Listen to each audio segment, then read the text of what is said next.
অনেক চেষ্টার পরে আজকে মনের আশা পূর্ণ করলাম। শুধু গরম ভাতে এই লাউ পাতা ভর্তা খাবো। এই জন্য লাউ গাছ চাষ করছি ছাদে। বাসার ছাদে লাউ গাছ চাষ করা হয়েছে এই একটা কারণে। আজকে সেই আশাটা পূর্ণ হয়ে গেছে। আজকে আর অসম্পূর্ণ কিছুই নেই।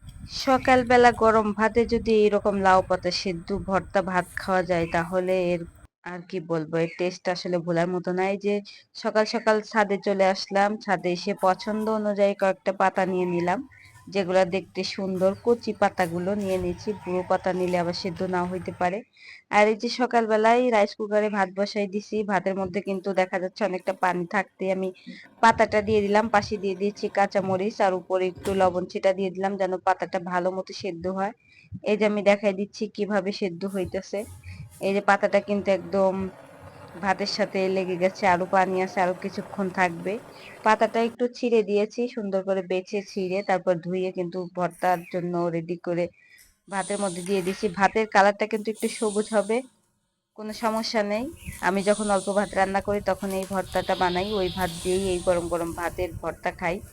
আর এই যে এখানে কাঁচামরিচ পেঁয়াজ লবণ সুন্দর করে মেখে চটকে এর মধ্যে সরিষার তেল দিয়ে দিলাম। সরিষার তেল দিয়ে ভালো করে মেখে, এখানে আমি অন্য কোনো মরিচ ব্যবহার করব না, কারণ এই পাতা ভর্তাটা শুধু হাতে মাখানো ভর্তাটা কাঁচা মরিচ দিয়ে বানালেই বেশি মজা লাগে। আর এই যে দেখেন ভাতগুলো লেগে আছে শাকের সাথে, কোনো সমস্যা নেই। এইভাবে যদি সেদ্ধ না দেই তাহলে কিন্তু ভালো মতো সেদ্ধ হয় না।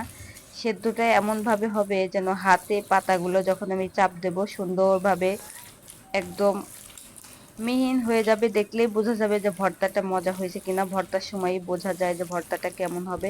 পাতা যদি শক্ত থাকতো তাহলে এরকম কিন্তু হাতে চাপ দিলে পাতা সাইড দিয়ে বের হয়ে যাইতো না। তো অনেক সুন্দর ভর্তাটা হবে, দেখে মাশাআল্লাহ বোঝা যাইতেছে। আর খুবই খুশি লাগতেছে এইভাবে যে পাতাটা যেভাবে ভর্তা খাইতে চাইছিলাম ঠিক ওই রকমই হয়েছে। এই জন্য একটু আগে থেকেই আর কি চুলায় দিতে হয়, মানে ভাতের উপরে পাতাটা দিতে হয় একদম। যখন ভাতের মাড়টা শুকায় যায় তখন দিলে কিন্তু ভালো হয় না। ভর্তাটা এই যে রেডি, লবণটা পরিমাণ মতো হইছে, আর একটু দিয়েছিলাম। তো এখন গরম ভাতে মেয়েকে একটু খাওয়াই দেব, সকালবেলা স্কুলে চলে যাবে, সেই 3টা বাজে আসবে। এই জন্য একটু গরম গরম ভাত খাওয়াই দিব ভর্তা ভাত দিয়ে। আর আমি একটু সাথে খেয়ে নেব, সবাই উঠলে সবাই খাবে।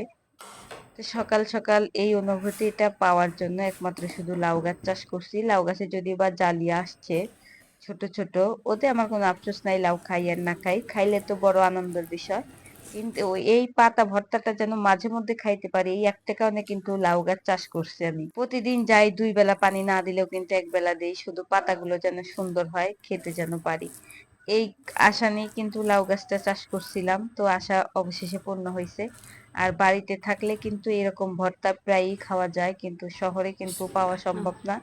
লাউ পাতা যাও বা কিনতে পাওয়া যায়, ওগুলো দিয়ে ভর্তা বানাইতে গেলে এত সুন্দর ভর্তা হয় না, এত সফট হয় না পাতাগুলো। এই কারণে লাউ গাছ চাষ করছি। তো যাই হোক, খুবই খুশি লাগতেছে। মেয়েও খেয়ে বলতেছে আম্মু মজা হয়েছে। আসলে অনেকেই কিন্তু জানেই না। আর ভাতের মধ্যে সেদ্ধ দিলে অনেকেই নাকি খাইতে পারে না, অনেকে দেখেও নাই। তো আমাদের পাবনায় কিন্তু এরকম ভাবে সচরাচর অনেকেই সকাল হোক বা রাতে হোক, দুপুরবেলা হোক, ভর্তা যে কোনো একটা ভর্তা কিন্তু এইভাবে বানাই খায়। তো এই ভর্তাটা কিন্তু খুবই মজার, আমার বাসার একটু সবাই ঝাল না পছন্দ হলে করে। মজা হয় বাড়িতে না গেলে মা। প্রতিদিন বলি আমি যে তো এই পাতা টেনশনে ভর্তা আছি, খাবো। ঝালই মনে হয় হইল না। তো আজকে নিজে হাতে লাগানো লাউ গাছের পাতা দিয়ে ভর্তা বানিয়ে খেলাম আর আপনাদের সাথে শেয়ার করলাম। আপনারা নিশ্চয়ই একদিন খেয়ে দেখবেন, আশা করি মজা লাগবে। আর একবার খেলে অবশ্যই এর প্রেমে পড়ে যাবেন, যে বারবার খাইতে চাইবেন।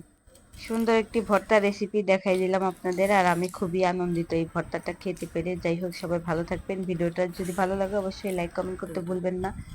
সবাইকে অসংখ্য ধন্যবাদ। সবাই ভালো থাকবেন, সুস্থ থাকবেন। আল্লাহ হাফেজ। আসসালামু আলাইকুম।